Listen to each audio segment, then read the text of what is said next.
नमस्कार, मैं दीपक शर्मा, मेरे यूट्यूब मंच पर आपका स्वागत है। दोस्तों, ज़िंदगी में अक्सर जिन लोगों की मदद से हम आगे बढ़ते हैं, ऊंचाई पर पहुंचते हैं, वही लोग एक दिन हमारे लिए मुसीबत बन जाते हैं। अब मोदी जी का ही मामला देखिए। 2014 से मोदी जी इस देश के दो बड़े, बल्कि मैं यूं कहूंगा दो सबसे अमीर सेठों के साथ हर पल रहे, हर मुसीबत में रहे। अब वो चाहे मुकेश धीरूभाई अंबानी हो, जिनके घर में कोई जलसा हो, शादी हो, कोई पार्टी हो, या उनके बेटे का चिड़ियाघर हो, मोदी जी विराजमान रहते हैं। मोदी जी आपको दिख जाएंगे हर महफिल में, हर जलसे। या फिर अडानी जी हो। अब अडानी जी के तो जहाज़ पे ही सफ़र शुरू किया था मोदी जी ने, उनके बारे में क्या कहें। लेकिन सवाल ये है कि जब तक मदद मिलती रही तब तक तो सब कुछ ठीक था। लेकिन आज की तारीख में अगर हम मोदी जी के भक्तों के मैसेजेस पर यकीन करें सोशल मीडिया पर, तो ये जो दो सेठ हैं, इनके बीच में टकराव बढ़ता जा रहा है। और इस टकराव के बीच, इन दो चक्कियों के बीच में मोदी जी की टीम बिखर रही है, पिसती जा रही है। अब ये खुलासा अडानी अंबानी मोदी को लेकर, ये खुलासा जो है, ये राहुल गांधी ने नहीं किया है, विपक्ष ने नहीं किया है, मैं भी इसमें कुछ ऐड नहीं कर रहा हूं। ये खुलासा उन पत्रकारों ने किया है, बड़े पत्रकारों ने किया है, जो बीजेपी के बड़े करीब हैं, जिनके पास सरकार की हर खबर है और अपने तरीके से दिखाते हैं। उनका यह कहना है कि अंबानी और अडानी में टकराव बढ़ रहा है, प्रतिस्पर्धा बढ़ रही है, और इस वर्चस्व की लड़ाई में, प्रतिस्पर्धा में, कंपटीशन में कई मंत्री मोदी जी के फंसते चले जा रहे हैं। टीम मोदी इसमें बिखर रही है और कई मंत्रियों पर गाज गिर सकती है। और एक चीज़ यहाँ पर और भी गौरतलब है कि जब से ट्रंप साहब आए तब से हालात कुछ और ज़्यादा संगीन हो गए। अब अडानी साहब जो हैं, मोदी जी के भाई शैडो कह लीजिए, साथी कह लीजिए, दोस्त कह लीजिए, उद्योगपति मित्र कह लीजिए, जब से इन पर मुकदमा चल रहा है न्यूयॉर्क की एक अदालत में, तब से तो अडानी जी ने कई पदों से इस्तीफा भी दे दिया है। और उधर जो मिस्टर अंबानी हैं, वो रूस से सस्ता तेल खरीदने के चक्कर में दुनिया भर में हेडलाइन बने हुए। अब क्योंकि हिंदुस्तान में तो आपको खबर दिख नहीं सकती अंबानी साहब के बारे में, क्योंकि 60% मीडिया मिस्टर अंबानी की है, वो चाहे टेलीविज़न चैनल्स हों या फिर डिजिटल प्लेटफॉर्म्स हों। अंबानी साहब इस देश के 60% से ज़्यादा मीडिया कंट्रोल कर सकते हैं। लेकिन विदेशी मीडिया का कहना है कि मिस्टर अंबानी ने, रिलायंस ने रूस से सैंक्शंस के बावजूद सस्ता तेल लिया, महंगे में बेचा, मोटा मुनाफा कमाया। और इस महंगे सस्ते के खेल में ऐसा आरोप है कि सरकार की जानकारी में सब कुछ था। तेल का बड़ा खेल हुआ है। अब बड़ी खबर यह भी है कि जो मोदी जी के विदेश मंत्री हैं एस जयशंकर, जिनके दिन वैसे भी अच्छे नहीं चल रहे ऑपरेशन सिंदूर के बाद और ट्रंप के आने के बाद, या यूं कहें चीन ने जब से हमारी सरहदों पर नज़र गड़ाई है तब से, एस जयशंकर के बारे में ये जो राइट विंगर मीडिया, इसका ये कहना है कि साहब ये मिस्टर अंबानी के ज़्यादा करीब, यानी अडानी से कहीं ज़्यादा अंबानी के करीब हैं। और ये भी कहा गया, चर्चा हो रही है कि एस जयशंकर के जो बेटे हैं वो रिलायंस, यानी अंबानी साहब का जो रिलायंस है, उसकी समर्थित संस्था ORF, रिलायंस द्वारा समर्थित ORF के एग्जीक्यूटिव डायरेक्टर, यानी विदेश में फॉरेन अफेयर्स, एक तरह से अप्रत्यक्ष तौर पर अंबानी का सारा जो मकड़ जाल है पूरी दुनिया में फैला हुआ है, उसके एग्जीक्यूटिव डायरेक्टर कौन है? देश के विदेश मंत्री एस जयशंकर के ये बेटे हैं।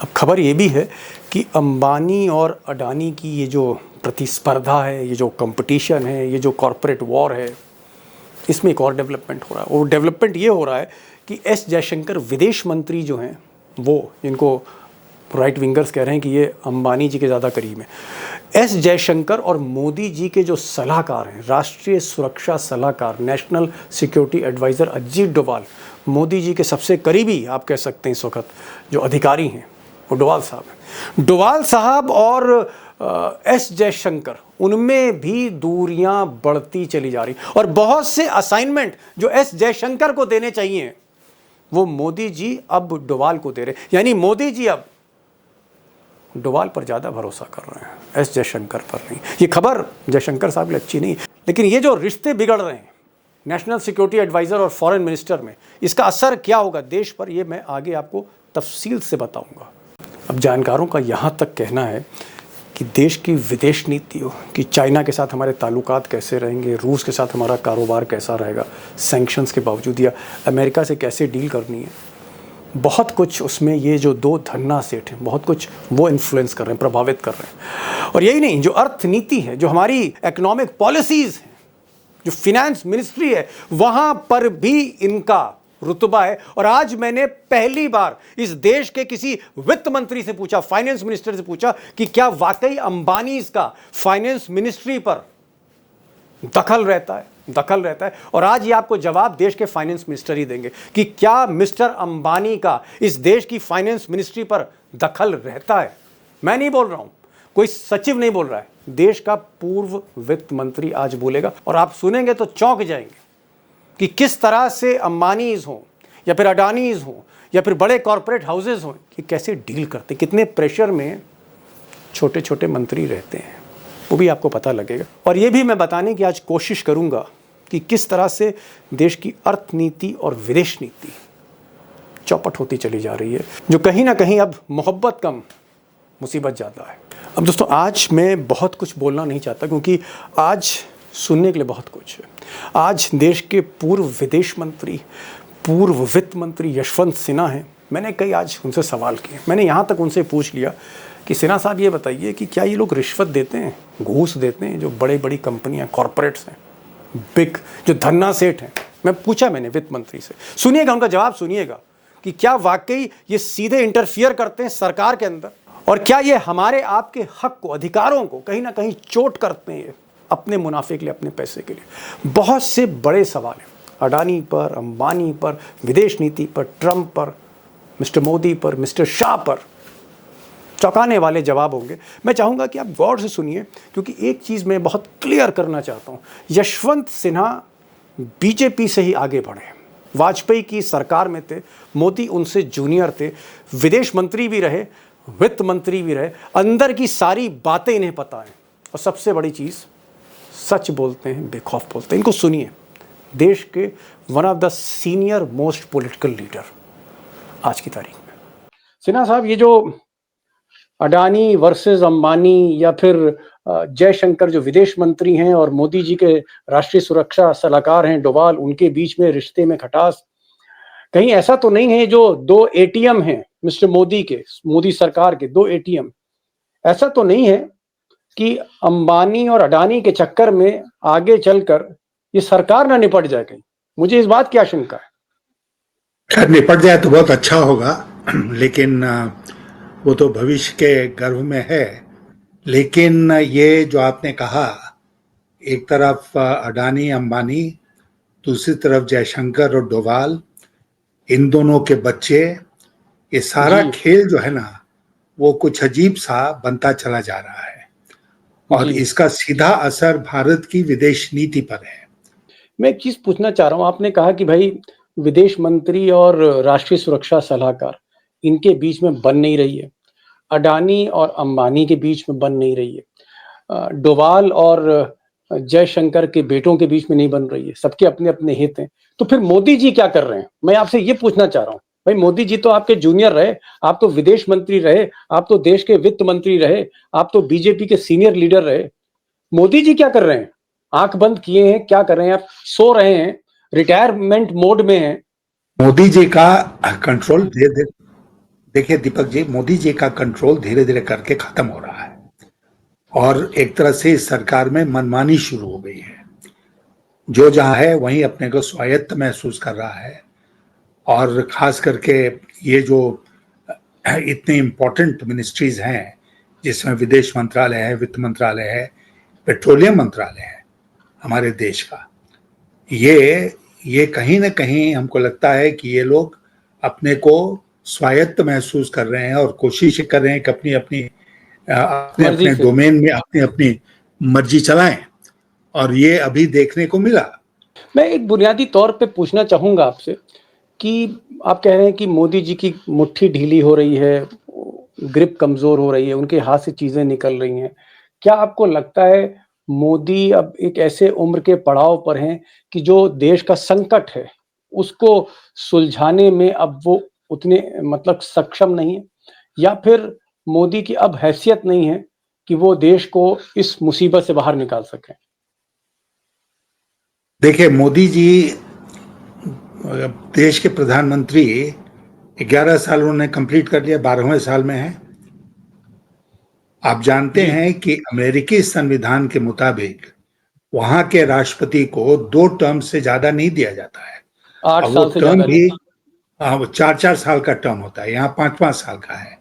तो 8 साल से ज्यादा वहां कोई राष्ट्रपति नहीं रह सकता है। लेकिन यहाँ पर चूंकि उस तरह की कोई व्यवस्था नहीं है, तो मोदी जी चले जा रहे हैं। उनके पहले भी इंदिरा गांधी रही, जवाहरलाल नेहरू रहे। तो आप अपने जॉब में स्टेल हो जाते हैं, बासी पड़ जाते हैं, नई बातें खत्म हो जाती आइडियाज़ हैं, कोई नया नई आइडिया नहीं है, आइडियाज नहीं आती हैं, सॉल्यूशन नहीं है। नई ऊर्जा, हाँ, नई ऊर्जा नहीं रहती है। और जोर जोर से चिल्ला चिल्ला कर बोलने से सच्चाई आवश्यक रूप से नहीं आती है सामने। मैं ये कहना चाहूंगा कि डोभाल, जयशंकर, उनके परिवार के लोग, उनके पुत्र कहाँ क्या कर रहे हैं, इसके बारे में देश को बहुत कम जानकारी है। आप हम जानते हैं जी। कि ओआरएफ जो एक संस्था अंब है, अंबानीज़ जो की, जी। अंबानी जी ने सेटअप किया और अंबानी जी उसको फाइनेंस करते हैं, उसका यूएस में रिप्रेजेंटेटिव कौन है? सर्वे ध्रुव सर्मा जी जयशंकर। हैं, जयशंकर जी के पुत्र हैं। जी। कॉन्फ्लिक्ट ऑफ इंटरेस्ट नहीं है कि उनके पिता जो हैं वो देश के विदेश मंत्री हैं और पुत्र जो हैं वो ओआरएफ के वहां डायरेक्ट सर्वे सर्वा अमेरिका बने के। हुए। तो जी। अजीबोगरीब चीजें, ये बातें सामने आती नहीं हैं, ये जानबूझ के गोदी मीडिया के द्वारा छुपाई जाती हैं, इसलिए देश के लोगों को इसका कोई आइडिया नहीं होता है। बहुत कम पत्रकार हैं आपके जैसे जो लोगों को, हमारे जैसे लोगों को ये मौका देते हैं कि हम सच्चाई देश की जनता के सामने रख सकें। जी। नहीं, मैं ये कहना चाह रहा था कि जैसे अमित शाह जी हैं, मैं किसी के बच्चों पर टिप्पणी नहीं करना चाहता, लेकिन सवाल है कि अमित शाह के जो बेटे हैं वो क्रिकेट चला रहे हैं इस देश का, जो जिसे क्रिकेट एक रिलीजन कहा जाता है। जयशंकर जो हैं उनके बेटे अमेरिका चला रहे हैं, भारत की विदेश नीति को ओआरएफ आगे कर रहा है। डोवाल साहब के बेटे वो इंडिया फाउंडेशन से जुड़े हैं, वो कुछ और चीज़ कर रहे हैं। तो क्या मोदी जी को ये सब इल्म नहीं है? मोदी जी को पता नहीं कि नाक के नीचे जो उनके खास लोग हैं, अमित शाह हैं या डोवाल हैं या जयशंकर हैं, इनकी फैमिली क्या कर रही है? या मोदी जी अब पूरी तरह से डिपेंडेंट हो गए हैं अमित शाह लोगों पर? देखिए, आपने अमित शाह जी के पुत्र के बारे में बात किया, जिन्होंने सबसे जो अमीर संस्था है इस देश में, बोर्ड ऑफ जी। कंट्रोल फॉर क्रिकेट, उसके वो बीसीसीआई। सर्वे सर्वा बन गए। मैं आपको बताता हूं, मैं उस समय वित्त मंत्री था, तो आज से 20-22 साल पहले की बात है कि आप जब एक मीटिंग अटेंड करने जाते हैं board of control for cricket का, तो उस समय आपको 75,000 रुपया ऑल फाउंड डेली अलाउंस मिलता था। आप ओके। एक बार क्रिकेट में घुस गए तो आपको कोई नौकरी वोकरी करने की जरूरत नहीं है। इतनी आमदनी होती है, इतना पैसा आपको मिलता है कि आप 3 पुश्त तक उससे काम चला सकते हैं। तो वो वहां पर अमित शाह जी के, वो बहुत बड़े क्रिकेटर हैं अपने जमाने के, जय शाह, तो जी। वो वहां पर हैं। और डोभाल साहब के पुत्र, आपने जैसे कहा, इंडिया इंडिया फाउंडेशन, फाउंडेशन, जी हाँ, जो, राम माधव जो के कि साथ बहुत मिलके। रिच, हाँ, जो जी। कि बहुत रिच एक संस्था है, उसको बहुत सारा कंट्रीब्यूशन मिलता है बहुत सोर्सेस से। तो ये सब लोग कहीं ना कहीं फिक्स हो गए हैं। और मोदी जी को वंशवाद की जब बात आती है तो केवल कांग्रेस पार्टी का वंशवाद दिखता है। अपने राहुल गांधी सहयोग, दिखते हैं। हाँ, राहुल गांधी दिखते हैं, अपने सहयोगी दलों का वंशवाद भी दिखता है। और जीतन राम मांझी, उनके परिवार में एक आदमी भी अनएम्प्लॉयड नहीं है, सब कहीं ना कहीं फिट है पॉलिटिक्स में। लेकिन मोदी जी को वो सूझेगा नहीं, दिखेगा नहीं। तो ये एक अजीब सी व्यवस्था इस देश में चल रही है, जहां सब कुछ बहुत सेलेक्टिव है कि हम जो देखना चाहते हैं वही देखेंगे, जो नहीं देखना चाहते हैं वो हम खुद भी नहीं देखेंगे, देश की जनता को भी देखने नहीं देंगे। ये जी। स्थिति है। एक चीज, क्योंकि आप वित्त मंत्री रहे, इस देश के फाइनेंस मिनिस्टर रहे और बड़े सफल फाइनेंस मिनिस्टर थे, क्या मैं आपसे पूछ सकता हूँ, पहली बार मुझे लगता है कि किसी वित्त मंत्री से देश के किसी ने सवाल पूछा होगा, क्या वाकई अडानी और अंबानी जैसे लोग ही सरकार चलाते हैं? पहले भी अडानी अंबानी चला रहे थे या अब चला रहे हैं? क्या आपके टाइम पर, माफ कीजिएगा, आपके टाइम पे भी अंबानी अडानी सरकार चला रहे थे? अडानी तो उस समय कहीं नहीं थे, मैंने तो उनका नाम भी नहीं सुना था जब मैं वित्त मंत्री था या विदेश मंत्री था। वो उस समय उठे नहीं थे, वो उठे जी। जब मोदी देश के प्रधानमंत्री बने, तब अडानी जी ऊपर आए। अंबानी थे, और ये मुकेश अंबानी नहीं, उस समय तो धीरू भाई अंबानी थे। धीरू भाई अंबानी। धीरू भाई अंबानी, धीरू भाई अंबानी का बहुत प्रभाव था, इससे कोई डिनाई इसको नहीं कर सकता है। लेकिन मेरे एक्सपीरियंस में, अनुभव में ऐसे कई मौके हैं जबकि मुझे लगा कि अगर हम लोग ऐसा करेंगे तो एक इंडस्ट्रियल हाउस को फायदा होगा, लेकिन उसको जस्टिफाई नहीं कर पाएंगे। और मैं आपसे फ्रैंकली इस बात को कहना चाहता हूँ स्पष्टता के साथ कि ऐसे मुद्दों को लेकर मैं जब जब अटल बिहारी वाजपेयी जी के पास गया और सारी बात उनको मैंने बताई कि अगर हम लोग ऐसा कदम उठाते हैं तो उसका ये प्रभाव होगा, और इस पर हम इसको एक्सप्लेन करना हमारे लिए मुश्किल होगा, तो उन्होंने तुरंत मुझे मना कर दिया। तो उस समय मैं ये कहना चाहूंगा कि सीनियर अंबानी जो थे, उनका जो धीरू भाई भी अंबानी। धीरू भाई, उनका जो भी प्रभाव रहा हो गवर्नमेंट में, जब तक मैं जी। वित्त मंत्रालय में था तो उनकी मैंने नहीं चलने दी। चलिए एक चीज और और पूछ लूं, क्या टाटा और बिरला भी परेशान करते थे आपको? आप वित्त मंत्री थे, नहीं, सारी एजेंसियां आपके अंडर में थी, या नहीं, ऐसा नहीं था? सबसे ज्यादा हस्तक्षेप अंबानी परिवार का था। लेकिन उनकी आपने बात मानी नहीं, मतलब ऑब्लाइज नहीं किया? नहीं, मैं मुझे जो सही लगा वो मैंने किया, और इसलिए नहीं किया कि उनको फायदा हो जाए और उस फायदे का फायदा हमको पहुंच जाए। बिरला या टाटा या महिंद्रा या गोदरेज, ये लोग भी आप पे नहीं, दबाव डालते थे? नहीं, उन या ये लोगों लोग से बातचीत होती थी, उन लोगों से बातचीत होती थी, और मैं आपसे कहना चाहूंगा कि एक वित्त मंत्री की हैसियत से मेरा ये फर्ज बनता था, और आज के वित्त मंत्री का भी फर्ज बनता है कि वो कॉरपोरेट सेक्टर के सारे लीडिंग लोग जो हैं उनसे बातचीत करें, समय समय पर करें, कलेक्टिव रूप से करें, उनके इंडस्ट्री के बारे में कोई मुद्दा है तो उनसे बातचीत करें, और उसके बाद सारी बात समझकर तब नीति निर्धारण करें। जी। इसको करने में कोई हर्ज नहीं है। उनसे प्रभावित नहीं होना चाहिए, जी। प्रभावित होकर उनके फायदे के लिए नीति निर्धारण नहीं होना चाहिए। जी। क्योंकि आपके अंडर में इनकम टैक्स था, आपके अंडर में ईडी थी, आपके अंडर में तमाम जांच एजेंसियां थी, वाजपेयी जी ने आपको बहुत ताकत दे रखी थी। क्या मैं आपसे पूछ सकता हूं कि कुछ ऐसे भी उद्योगपति देश में हैं जो वाकई रिश्वत नहीं देते, घूस नहीं देते, जो फेयर हैं, जिनको हम कह सकते हैं कि हाँ कुछ ये है, एक कुछ हैं, कुछ नाम लेना चाहेंगे उसमें? कुछ, कोई टाटा मैं नाम लेकर कोई सेलेक्टिव नहीं बनना चाहता हूं, लेकिन कुछ उद्योगपति हैं जो बहुत ईमानदारी के साथ अपना काम करते हैं, रिश्वत नहीं देते हैं। छोटे स्तर पर उनके लोग अगर देते हो तो मैं नहीं जानता हूं, लेकिन बड़े पैमाने पर सरकार की नीतियों को प्रभावित करने के लिए पैसे का उपयोग नहीं करते हैं।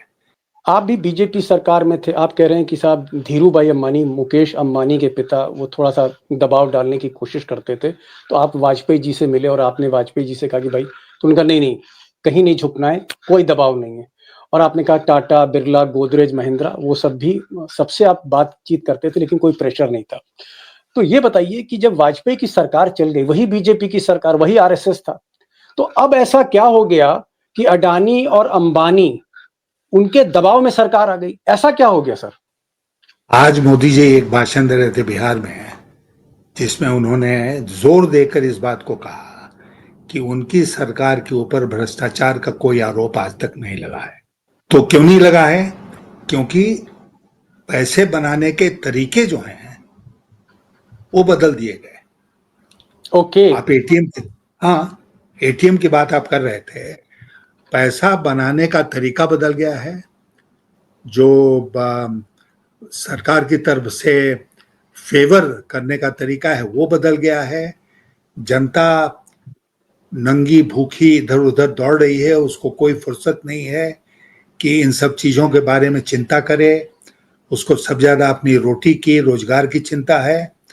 और पूरा मीडिया जो है वो गोदी में बैठा हुआ है।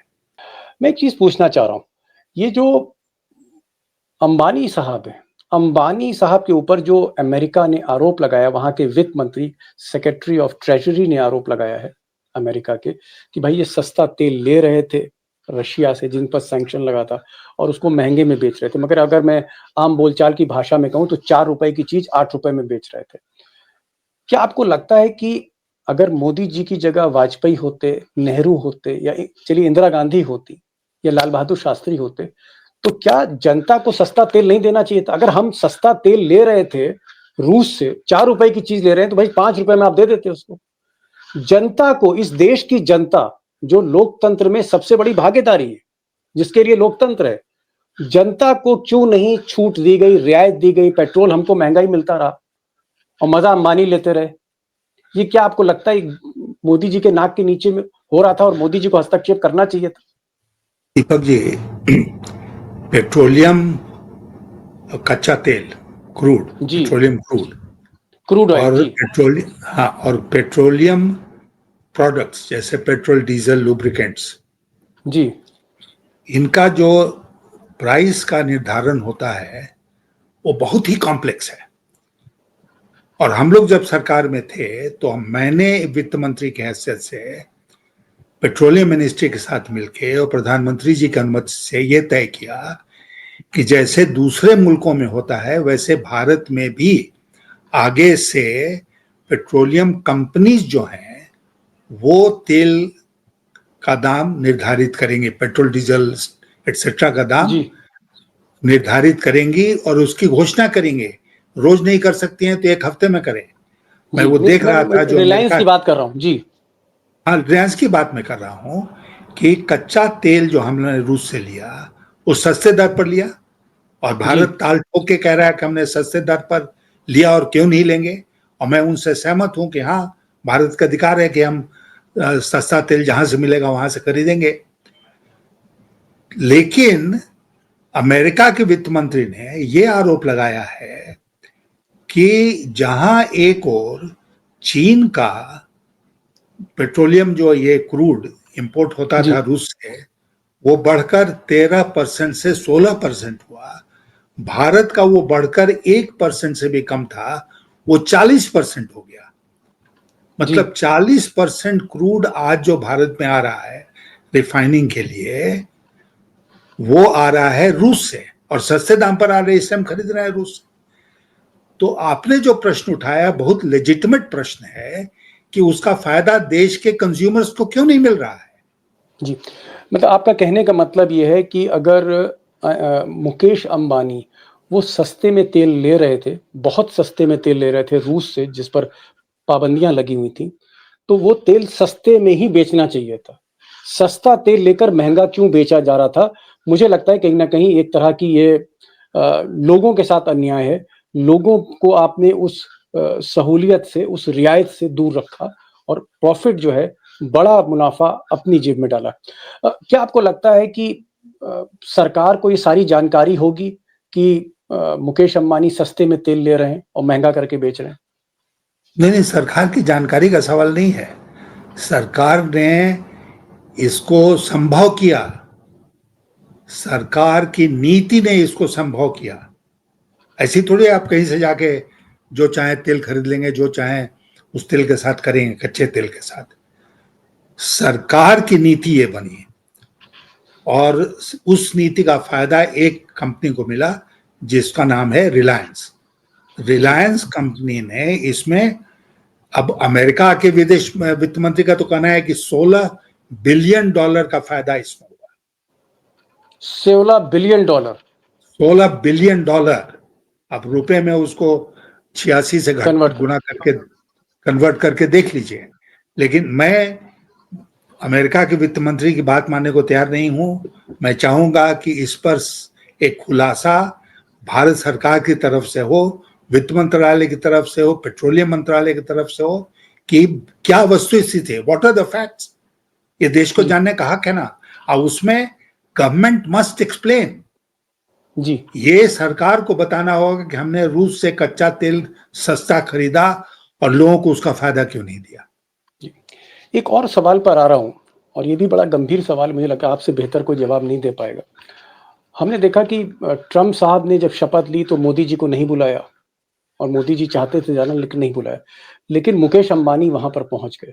फिर जब सऊदी अरब आए ट्रम्प, मिडिल ईस्ट में आए, वहां भी हमने मुकेश अंबानी को देखा हाथ मिला रहे हैं ट्रम्प से। यानी मुकेश अंबानी ट्रम्प से मिल रहे हैं, प्रधानमंत्री ट्रम्प से नहीं मिल पा रहे हैं। इसी तरह हम देखते हैं कि जैसे ब्रिटेन का कोई प्रधानमंत्री आता है तो वो अहमदाबाद चला जाता है, और अहमदाबाद में वो अडानी से मिलता है। कई ऐसे राष्ट्राध्यक्ष हैं, प्रधानमंत्री हैं, जो अडानी से आकर मिलते हैं। क्या पहले भी ऐसा होता था कि जैसे जब आपकी सरकार थी कि वाजपेयी से पहले कोई प्रधानमंत्री या राष्ट्रपति गोदरेज या टाटा से मिलने जाता था? ये सवाल अगर ही नहीं। ऐसा हो रहा है, अगर ऐसा हो रहा है, तो आपको क्या लगता है कि क्या विदेश नीति, क्या दुनिया और देश, ये दो ही लोग चला रहे हैं? देश तो ये या दोनों क्या चला रहे हैं, इसमें तो कोई शक नहीं है कि ये दोनों चला, आर्थिक नीति भी अंबानी और अडानी? और विदेश नीति। अंबानी और अडानी, और इन्हीं के इंटरेस्ट को ध्यान में रखकर सरकार अपनी पॉलिसी बनाती है किसी भी क्षेत्र में। मैं तो यहां तक जाऊंगा और कहूंगा आपसे कि अडानी के बारे में प्रचलित है कि वो पहले किसी अगर सेक्टर में जाना चाहते हैं तो पहले वहां की सारी नीतियां बदलवा देते हैं, और तब जब नीतियां माकूल हो जाती हैं तब वो उस क्षेत्र में एंटर करते हैं ताकि काफी ढेर सारा मुनाफा कमा सके। तो ये जो है कि इनके प्रभाव में सरकार है, इनके प्रभाव के चलते नीतियां बन रही हैं, इनके प्रभाव के चलते नीतियां बदली जा रही हैं, और ये सारा कुछ खेल जो है वो आज एक्सपोज किसने किया? अमेरिका ने। और मैं तो जी। ये कहना चाहूंगा आपसे कि मैं एक देशभक्त होने के नाते मैं उम्मीद करता हूं कि भारत सरकार इसका जोरदार खंडन करेगी और कहेगी कि क्या? नहीं, अमेरिका के वित्त मंत्री गलत हैं, ऐसा नहीं है। जी। चलिए, खैर क्रिकेट अलग है, क्रिकेट की दुनिया, खेल की दुनिया, अब उसमें अमित शाह के बेटे हैं, वो एक अलग बात है। लेकिन एक इम्पॉर्टेंट चीज़ ये है कि हमारे विदेश मंत्री एस जयशंकर, इनके बेटे ध्रुव जयशंकर, वो रिलायंस की जो फॉरेन पॉलिसी चलाने वाली संस्था है ORF, उसके अमेरिका के हेड हैं। क्या ये गलत है? क्या ऐसा नहीं होना चाहिए? विदेश मंत्री को अपने लड़के को वहां से हटाना चाहिए, जो रिलायंस के लिए पूरे अमेरिका का पूरा ग्लोबल अफेयर्स देख रहा है। ये गलत है क्या? बिल्कुल 100% सरासर गलत है। ORF जो है वो एक थिंक टैंक है, उसको पैसे कहां से मिलते हैं आप हम जानते हैं, देश जानता रिलायंस है। से। और वहां आप उनके बेटे को, विदेश मंत्री के बेटे को अमेरिका में इसका इंचार्ज बना के भेजे हुए हैं, वॉशिंगटन में वो पदस्थापित है। तो क्या आप जी समझते हैं कि जयशंकर जी के ऊपर इसका प्रभाव नहीं पड़ेगा? वो जो नीतियां बनाएंगे उसका प्रभाव इन लोगों का प्रभाव नहीं पड़ेगा, कॉर्पोरेट वर्ल्ड का, रिलायंस का? बिल्कुल जी। पड़ेगा, साफ बात है। तो इसलिए कॉम्प्रोमाइज हैं ये लोग। मैं आपसे स्पष्ट शब्दों में कहना चाहता हूं कि ये लोग जो हैं, चाहे वो डोवाल हों चाहे जयशंकर हों, ये लोग कॉम्प्रोमाइज्ड हैं।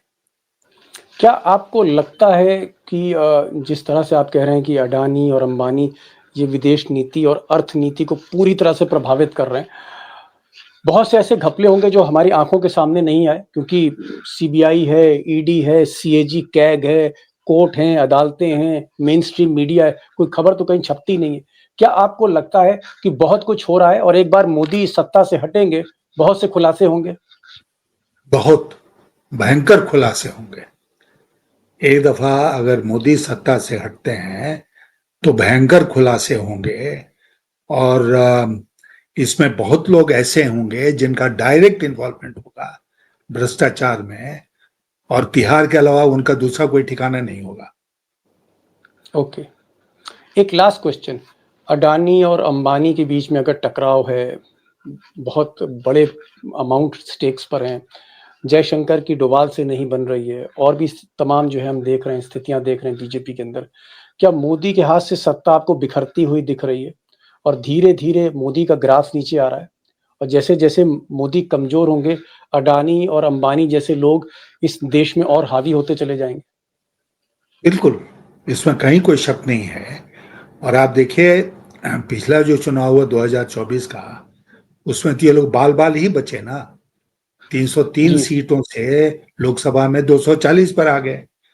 और अगर दो उनको बैसाखी नहीं मिल गई होती, चंद्रबाबू नायडू की और नीतीश कुमार की, तो ये सरकार बनती ही नहीं।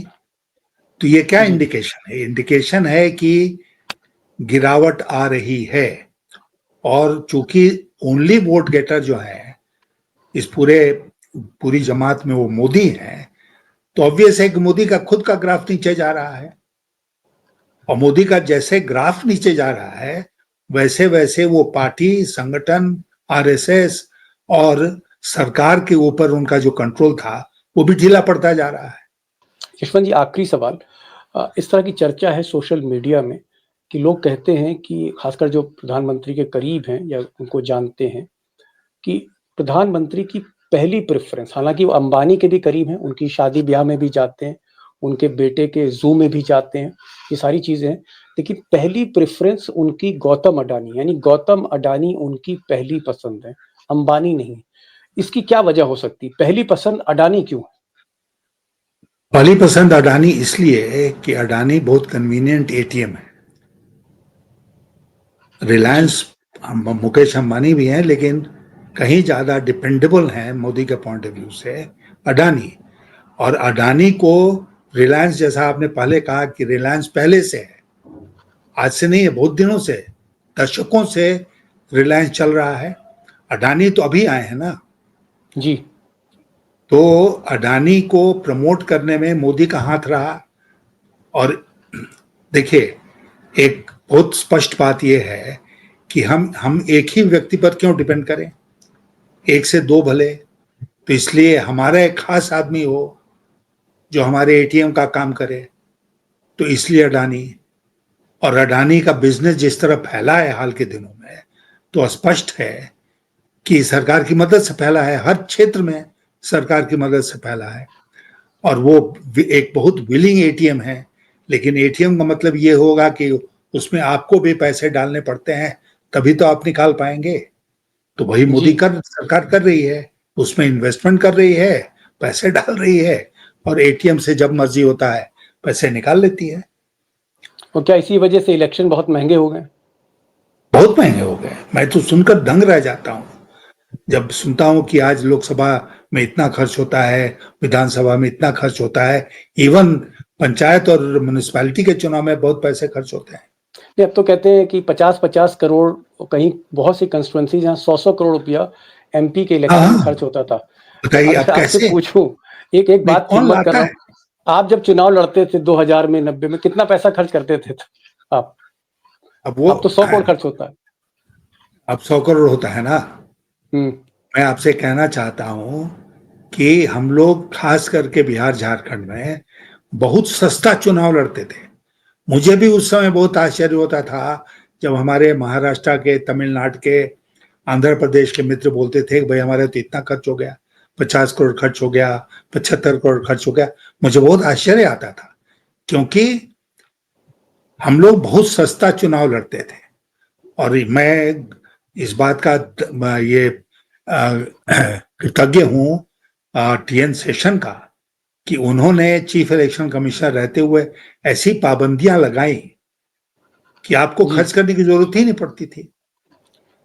जी। वो तो उस जो खर्च जमाने में आप करते, हाँ, वो 20-25 लाख आपको रुपया मिल अगर जाता, जेब में है तो चुनाव लड़ा जा सकता था। बिल्कुल आराम के साथ, बहुत बहुत बड़ी आराम। बात। वित्त मंत्री ने बड़ी बात कही, उन्होंने कहा कि 20-25 लाख रुपए अगर जेब में है तो आप सांसद का चुनाव लड़ सकते थे, लेकिन आज ऐसे ही चुनाव लड़ने के लिए 75 करोड़, 100 करोड़ से ज्यादा पैसा चाहिए। ये रेट है, और ये रेट इस वजह से है क्योंकि जब दो सेठ, दो सबसे अमीर सेठ अगर वही सरकार के एटीएम बन जाएं तो चुनाव भी महंगा होगा।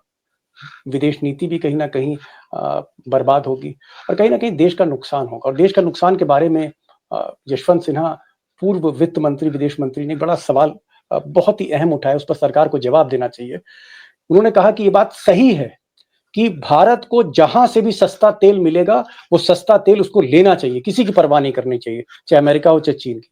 लेकिन एक सवाल इन्होंने कहा कि जब सस्ता तेल ले रहे थे, ये लॉजिक तो ठीक है, लेकिन सस्ता तेल बेच क्यों नहीं रहे थे? लोगों को सस्ता तेल क्यों नहीं दे रहे थे?